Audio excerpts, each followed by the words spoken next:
오늘은 나귀 특배와 같은 인생 성령의 능력으로라는 제목으로 말씀 나누겠습니다. 기독교 베스트셀러 가운데에 목적이 이끄는 삶이라는 책이 있습니다. 오래전에 릭 워렉 목사님께서 쓰신 책으로 지금까지 전 세계 50여 개 나라의 언어로 번역이 되었고 3천만 부 이상 판매가 되었고 우리나라에도 100만 부 이상 팔린 기독교 고전입니다. 이 책 첫머리에 보시면은 나는 왜 이 세상에 존재하는가 라고 이제 시작을 하고 있습니다. 사실 이 질문은 누구나 한 번쯤은 고민해 보았을 인생의 본질에 대한 물음이 아닐까 싶습니다. 저는 이 질문을 이렇게 바꾸어 보았습니다. 나는 대북 교회에 왜 존재하는가? 나는 이 교회 안에서 어떤 존재인가? 스스로 이 질문을 할 때 저 자신의 삶의 태도와 또 자세, 마음가짐이 새로워지는 것을 느낄 수가 있었습니다. 목적이 이끄는 삶, 이 책에서는 우리의 인생은 결코 우연히 이 세상에 태어난 존재가 아니다라고 말합니다. 하나님께서 오래전 창세전에 이 세상을 창조하기 전에 우리 각자를 마음에 품으시고 그리고 또한 거룩한 계획과 목적에 따라서 우리를 이 땅에 보내셨다라고 했습니다. 그래서 이 책을 보시면은 우리를 향한 하나님의 5가지 목적을 소개를 하고 있는데 그 첫 번째 목적이 바로 우리는 하나님의 기쁨을 위해서 계획되었다 했습니다. 그리고 두 번째의 목적은 우리는 하나님의 가족으로 태어났다 했습니다.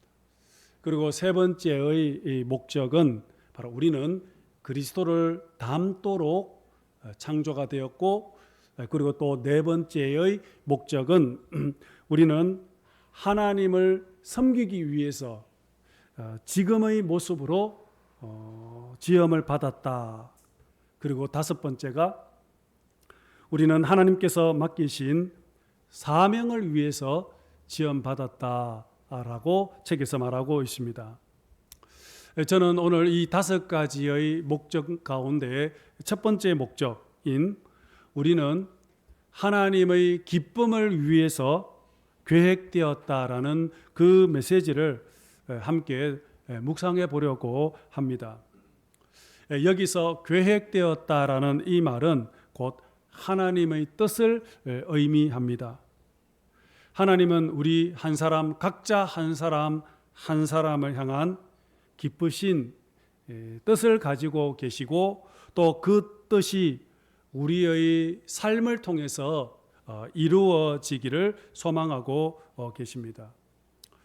예수님께서 우리에게 가르쳐 주신 주기도문에서도 아버지의 뜻이 하늘에서 이루어진 것처럼 이 땅에서도 이루어지다라고 우리가 기도하지 않습니까? 이렇게 하나님의 뜻, 하나님의 계획은 곧 하나님의 비전이라고 할 수 있습니다. 저와 여러분들은 바로 이렇게 하나님의 비전을 따라 부름받은 사람들입니다. 우리가 이 땅을 살아가는 이유 그리고 인생의 궁극적인 목적은 결국은 하나님의 비전을 이루기 위해서 우리를 부르셨다라는 것입니다. 저는 성경을 읽으면서 한 가지 중요한 사실을 깨달았는데 바로 그것은 성경은 바로 하나님의 비전이 담겨진 책이면서 동시에 하나님의 마음이 담겨진 책이라는 것입니다. 성경에 등장하는 수많은 사람들을 살펴보면 특히 하나님께 쓰임 받았던 사람들, 노아, 모세, 아브라함, 다윗, 베드로, 사도 바울, 이런 사람들은 하나같이 하나님의 비전을 보았고 또한 그 비전을 따라서 살아간 사람들이었습니다. 우리는 성경을 볼 때에 이 부분을 우리는 놓치지 말아야 합니다. 특별히 나를 향하신 그 하나님의 마음, 하나님의 비전, 하나님의 뜻을 우리는 성경을 통해서 발견해야 한다는 것입니다. 오늘 본문은 삼손의 이야기입니다. 오늘 아침 여러분들과 함께 삼손을 향한 하나님의 비전과 뜻이 무엇인지를 살펴보면서 이 삼손 그 사람의 이야기는 곧 오늘날 나의 이야기라는 사실을 깨닫고 그리고 나를 향하신 그 하나님의 뜻과 비전이 무엇인지를 발견하는 그러한 시간들이 되기를 원합니다. 사사기 13장 5절에 보시면은 바로 5절은 삼손이 이 세상에 태어난 분명한 목적을 선포하고 있습니다. 우리 함께 13장 5절 보겠습니다. 시작. 이 아이는 태에서 나음으로부터 하나님께 바쳐진 나시린이 됨이라. 그가 블레셋 사람의 손에서 이스라엘을 구원하기 시작하리라. 이스라엘을 구원하리라. 여러분, 이것이 바로 삼손을 향한 하나님의 비전이었고 또 하나님의 뜻이었습니다.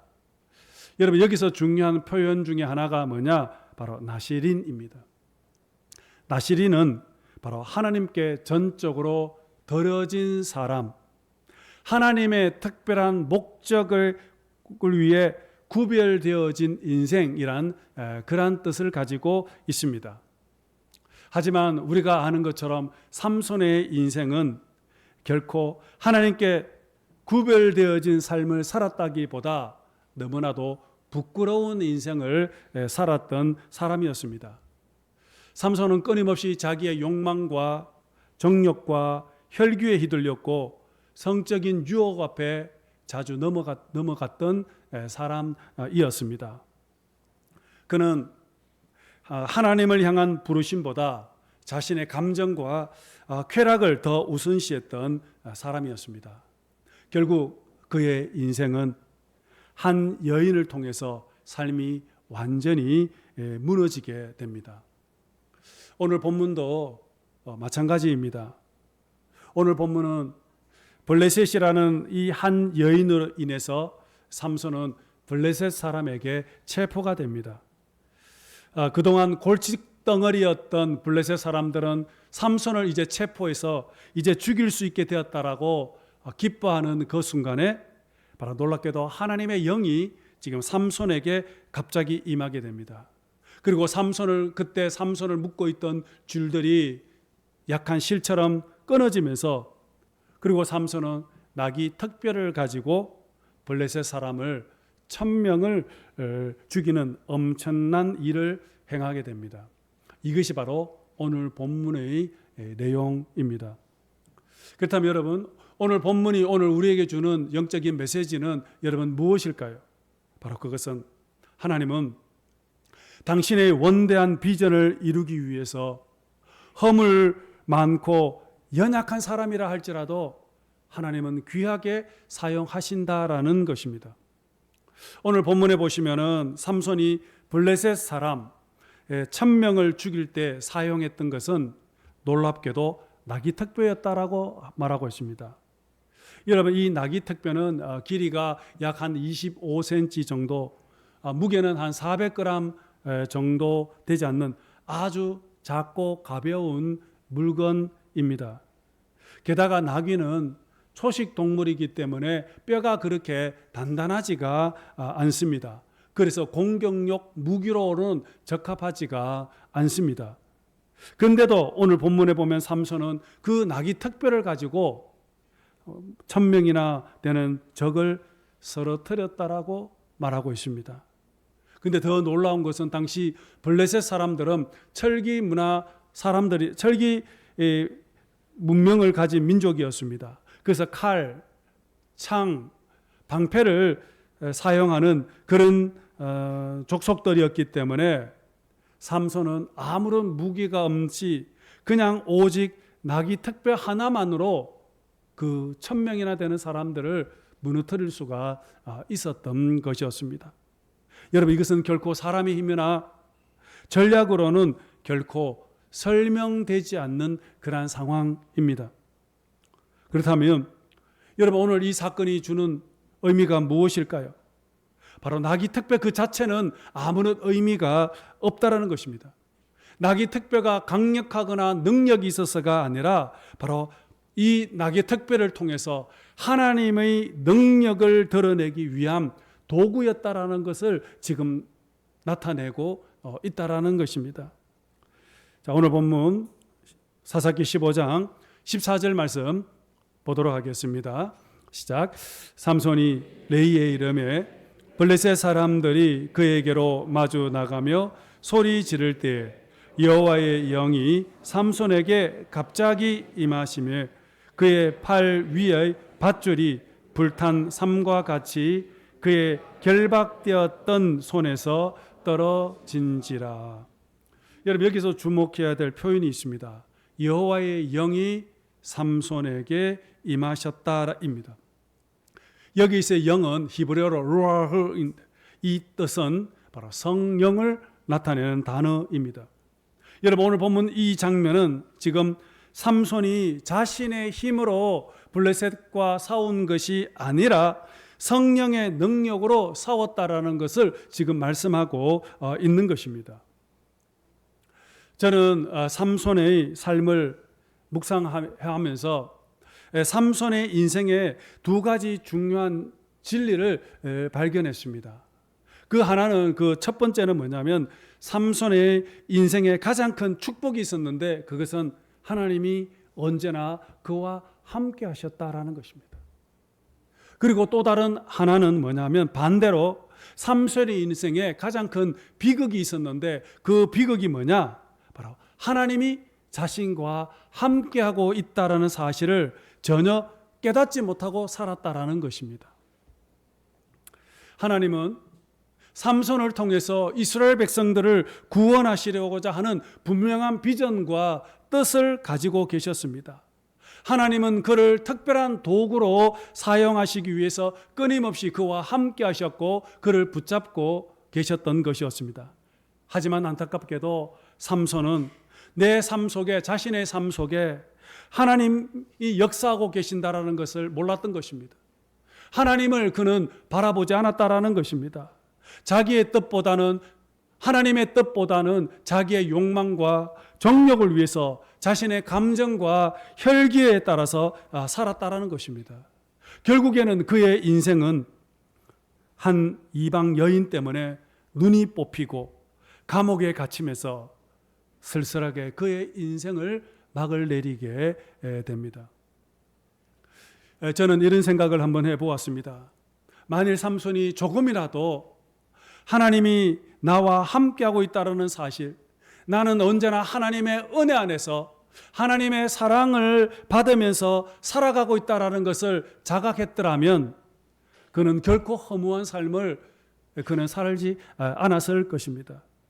그러나 삼손은 끝까지 하나님의 은혜를 잊어버렸고 자신의 욕망과 정욕을 따라서 그는 살았습니다. 결국에는 그의 인생 마지막은 수치와 실패로 끝나버렸지 않습니까? 그러나 여러분, 여기서 더 놀라운 은혜가 있다라는 것입니다.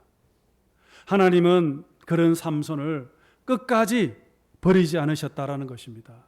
실수가 많고 연약함이 있어도 계속해서 하나님은 그의 삶 속에 개입하셨고 함께 하셨고 동행하셨다라는 것입니다.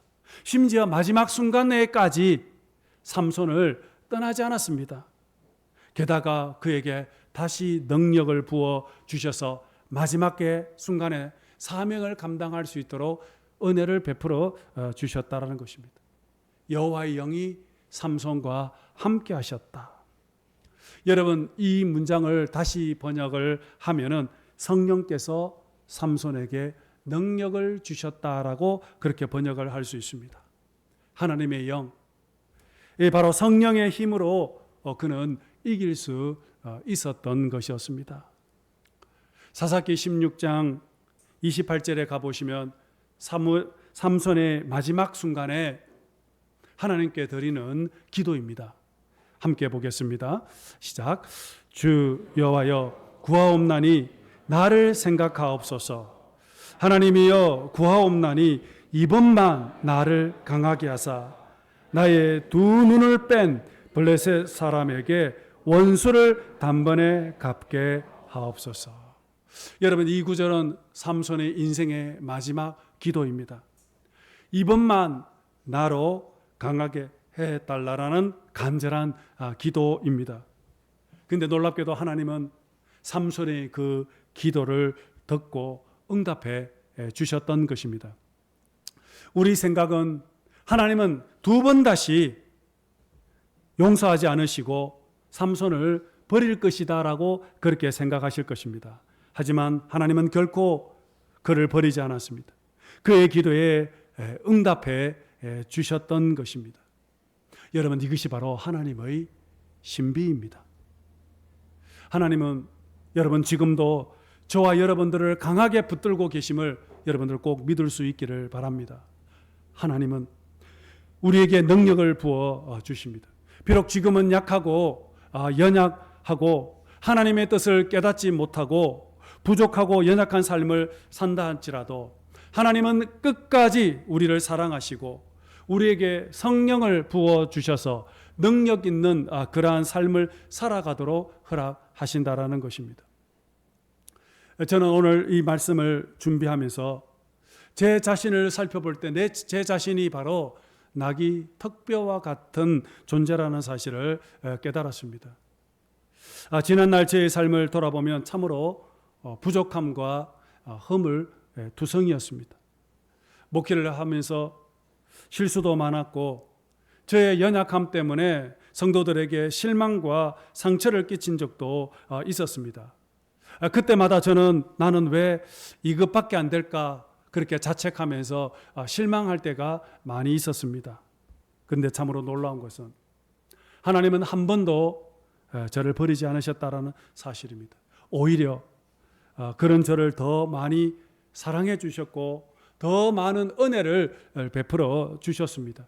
때로는 능력까지 부어 주셔서 하나님의 역사가 나타날 때도 있었다라는 것입니다.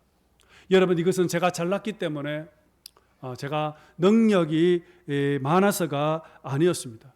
이것은 오직 저를 사랑하시되 끝까지 사랑하신 그 하나님의 신실하심 때문이었습니다. 사실 저는 내세울 만한 것이 아무것도 없습니다. 자랑할 만한 학벌도 없습니다. 배운 것도 많지 않았고 그리고 공부도 잘하지 못했고 학교 다닐 때 학점도 높지 않아서 늘 비실비실한 그런 학점이었습니다. 대학원을 졸업하는 어느 날 저는 우연히 한동대학교에서 교목을 청빙한다라는 그런 광고를 보게 되었습니다. 그 공고를 보면서 제 마음속에 그 학교에서 사역하고 싶은 그런 마음이 생기게 되었습니다. 하지만 또 다른 한쪽에서는 과연 내 같은 사람이 될까라는 그런 의구심이 또 생기기도 했습니다. 하지만 저는 믿음을 가지고 그 학교에 지원을 하게 되었습니다. 그런데 참 감사하게도 서류 전형에 합격했다는 연락이 오고 그리고 인터뷰를 하러 학교에 오라고 연락이 왔습니다. 그래서 저는 이제 학교로 내려가는 동안에 생각이 참 많이 복잡해졌습니다. 사실 저는 그 당시에 박사학위도 없었고 다른 지원자들에 비하면 정말 자랑할 것도 아무것도 없고 다른 지원자들에 비하면 스펙도 드러낸 것이 없기 때문에 참으로 부족한 것이 너무나도 많았던 것입니다. 그래서 저는 내려가는 동안에 인터뷰를 앞두고 괜히 지원을 했나라는 그런 생각이 들기도 했습니다. 인터뷰 마지막 시간에 총장님과의 만남이 있었습니다. 총장님이 첫 번째 질문을 하시는데 우리 한동대학교를 지원하신 이유가 무엇입니까? 어떤 마음으로 학생들을 가르칠 생각입니까? 라고 묻는 것입니다. 그래서 그때 저는 이렇게 대답을 했습니다. 총장님, 솔직히 저는 이 학교에 어울리지 않는 사람 같습니다. 참으로 부족한 것도 많고 또 실력도 없고 학벌도 자격도 부족합니다. 학생을 잘 가르칠 자신이 없습니다. 라고 그렇게 대답을 했습니다. 그러자 총장님께서 웃으시면서 이렇게 말씀을 하셨습니다. 목사님, 자신의 부족함을 아는 것이 참으로 중요합니다. 처음부터 능력이 많거나 완벽한 사람은 아무도 없습니다. 실수하고 넘어지고 깨어지면서 그렇게 배우는 것이 인생입니다. 겸손히 주님을 의지하는 그런 마음만 있으면 됩니다. 그렇게 인터뷰를 마치고 나서 나중에 연락이 왔습니다. 합격했다는 소식이 들려왔습니다. 저는 그 소식을 듣고 정말 그 기쁨은 말로 다할 수가 없었습니다. 하지만 기쁨은 잠시, 그 이후로 바로 제 마음속에 많은 부담과 두려움, 불안이 찾아오기 시작을 했습니다. 과연 내가 잘 감당할 수 있을까? 내가 그곳에서 참으로 사역을 잘 할 수 있을까? 나는 실력도 없는데, 자랑할 것이 아무것도 없는데, 능력도 없는데. 그래서 저는 기도하지 않을 수가 없었습니다. 그래서 저는 학교에 들어가기 전 일주일 전 2001년 1월에 저는 그 강원도 태백에 있는 예수원에 들어가서 일주일 동안 기도하기로 했습니다. 그래서 일주일 동안 기도하는데 어느 날 새벽에 하나님께서 한 구절의 말씀을 주시는 것입니다. 그 말씀이 바로 스가랴서 4장 6절 말씀입니다. 만군의 여호와께서 말씀하시되 이는 힘으로 되지 아니하며 능력으로 되지 아니하고 오직 나의 영으로 되느니라 라는 그 말씀이었습니다. 오직 나의 영으로 된다라는 그 말씀이 제 마음 심령 깊은 곳에 박혀버렸습니다. 그때부터 저는 하나님의 능력을 구하기 시작을 했습니다. 나의 능력은 아무것도 없지만 오직 주님이 주시는 힘, 주님이 주시는 지혜, 하나님의 힘으로 하나님 이 사역, 이 사명 감당할 수 있게 해주십시오라고 그렇게 기도하기 시작했습니다. 그렇게 저는 오직 하나님의 능력과 하나님의 지혜를 구하면서 그렇게 저는 한동대학교에서 12년 동안 사역을 할 수가 있었던 것이었습니다. 여러분, 오늘 본문에서 삼손의 정말 진정한 위대함은 여러분 무엇이라고 생각하십니까? 사사기 14장 6절 말씀 여러분 우리 한번 보도록 하겠습니다. 사사기 14장 6절 말씀입니다. 시작. 여호와의 영이 삼손에게 강하게 임하니 그가 손에 아무것도 없으니 그 사자를 염소 새끼를 찢는 것 같이 찢었으나 맨손으로 사자를 찢어 죽였다라고 말씀하고 있죠. 여러분 이것이 어떻게 가능하겠습니까? 바로 하나님의 영이 그에게 강하게 임했기 때문입니다. 또 성경 볼게요. 사사기 14장 19절 말씀도 보도록 하겠습니다. 시작. 여호와의 영이 삼손에게 갑자기 임하시며 삼손이 아스글론에 내려가서 그곳 사람 30명을 쳐 죽이고, 아스글론 사람 30명을 죽일 때도 삼손의 힘이 아니라 여호와의 영이 삼손에게 임했기 때문이라고 성경은 분명히 말씀을 하고 있습니다. 이처럼 하나님의 영은 삼손에게 계속해서 임했다라고 말씀을 하고 있죠. 여러분 오늘 본문도 마찬가지입니다. 오늘 본문의 승리도 삼손의 힘과 능력이 아니라 바로 하나님의 영이 삼손에게 임했기 때문입니다. 여러분, 오늘 삼손의 진정한 위대함은 그가 강했기 때문에 능력이 많아서가 아니라 바로 하나님의 영이 그와 함께 하셨기 때문입니다. 승리의 순간마다 삶의 고비와 위기가 찾아올 때마다 여호와의 영이 그를 강하게 붙잡고 계셨기 때문입니다. 이것이 바로 삼손을 향한 영적 비밀이며 또한 오늘 이 시대를 살아가는 오늘 저와 여러분들을 향한 하나님의 은혜라는 것입니다. 우리도 삼손처럼 약하고 연약할 수 있습니다. 때로는 실수를 하고 때로는 낙심할 수도 있습니다. 그러나 여러분, 더 중요한 것은 바로 하나님의 영이 지금 우리와 함께하고 있다라는 것입니다. 그리고 우리가 성령을 의지하며 성령과 함께한다면 성령님께서 우리에게 힘과 능력을 주셔서 우리는 하나님이 가장 기뻐하는 그런 아름다운 삶을 우리가 살아갈 수 있게 된다라는 것입니다. 예수님께서 부활하신 지 50일째가 되는 날, 이날은 유대 절기로 6월 오순절이었습니다. 오순절, 이날은 예수님께서 성천하신 지 10일째 되는 그러한 날이었습니다. 예수님께서 하늘로 성천을 하시면서 제자들에게 말씀했습니다. 예루살렘을 떠나지 말고 아버지께서 약속하신 성령을 기다리라. 그리고 너희들이 성령을 받으면 땅끝까지 능력을 받고 땅끝까지 복음의 증인이 되어라. 그렇게 말씀하시고 하늘로 성천을 하셨습니다. 제자들과 120명의 성도들은 주님의 그 마지막 말씀을 가슴에 새기고 마가의 다락방에 모여서 그날도 뜨겁게 간절히 기도를 했습니다. 오순절이 되는 그날 제자들과 성도들이 함께 기도하고 있을 그때 갑자기 하늘로부터 급하고 바람 같은 성령이 그곳에 임하게 되었던 것입니다. 그리고 그곳에 모여있던 모든 사람들이 하나같이 성령 충만함을 그들은 받게 되었던 것입니다. 성령을 체험했던 제자들, 성도들, 성령을 경험했던 그들은, 제자들과 성도들은 성령을 통해서 완전히 새 사람으로 변하게 되었습니다. 성령 받기 전의 모습과 성령 받기 이후의 삶이 180도 완전히 바뀌게 되었다는 것입니다. 그들은 두려움을 이기고 담대하게 세상에 가서 주님의 말씀처럼 복음을 외치기 시작을 했습니다. 죽음을 두려워하지 않았습니다. 그들은 무엇을 먹을까, 무엇을 입을까 염려하거나 걱정하지 않았습니다. 그들의 관심은 오직 하나, 예수 그리스도, 하나님의 나라, 하나님의 영광이었던 것이었습니다.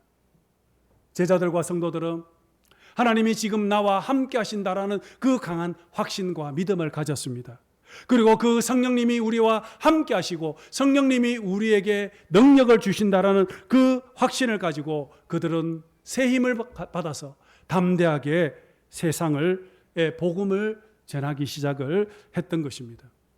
여러분, 세상의 눈으로 보면, 세상의 관점으로 보면 그들은 가진 것이 아무것도 없었습니다. 배운 것도 없는 가장 약한 자들이었습니다. 그러나 그들은, 성령을 체험한 초대교회 성도들은 완전히 180도 달랐습니다. 그들은 가장 행복한 자가 되었습니다.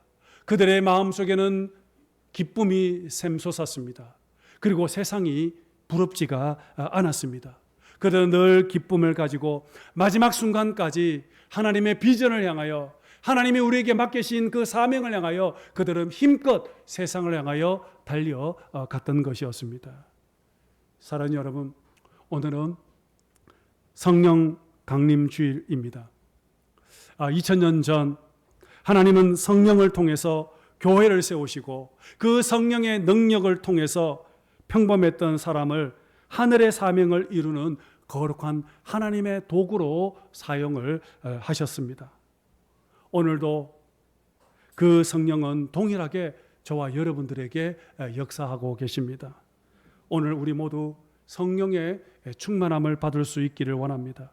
그리고 성령의 능력을 힘입어서 이제는 세상을 향하여 담대하게 힘껏 살아갈 수 있기를 원합니다. 땅을 보면서 한숨하며 절망하는 인생이 아니라 하늘을 바라보면서 하나님의 거룩한 비전을 바라보면서 내게 주신 거룩한 사명을 향하여 힘껏 달려가시는 저와 여러분들이 되기를 원합니다.